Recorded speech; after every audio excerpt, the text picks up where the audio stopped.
Why was Microsoft Encarta so expensive for 90s kids? Have you ever wondered why Microsoft Encarta was such a pricey item for kids in the 1990s? Let's break it down. When Microsoft Encarta hit the market in 1993, it was priced at nearly $400. This was a hefty sum for many families, especially for children wanting to learn. The high cost stemmed from several factors tied to the technology and market conditions of that time. First off, Encarta was a brand new product. It was a multimedia encyclopedia on compact disc read-only memory. In the early 1990s, compact disc drives were just starting to become standard in personal computers. Encarta was among the first major software titles to showcase this technology.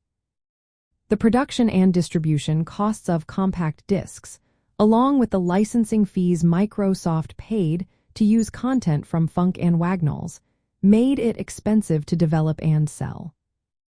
Next, let's consider traditional printed encyclopedias. These were often bulky and costly, sometimes running into hundreds of dollars. Encarta provided a digital alternative that was not only interactive but also searchable. It included multimedia elements like images, videos, and maps, making learning more engaging. This novelty and convenience contributed to its premium price. Additionally, Microsoft positioned Encarta as a premium educational tool for families and schools. This strategy justified the higher price point. However, as competition grew, other products like Compton's Multimedia Encyclopedia began to drop their prices. This prompted Microsoft to reduce Encarta's price to about $99 later in 1993.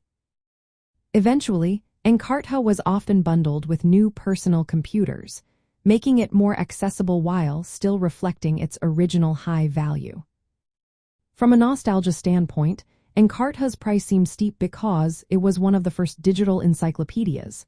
It promised to replace heavy, expensive books with a compact, interactive compact disc. For kids growing up in that decade, owning Encarta often meant their family had invested in cutting-edge technology. This was not cheap, but it felt exciting and futuristic.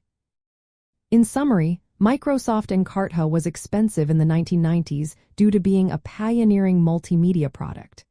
It combined new technology, licensed content, and educational value, all of which came with high production costs. As prices dropped and bundling became common, Encarta's initial cost reflected its unique place in the market.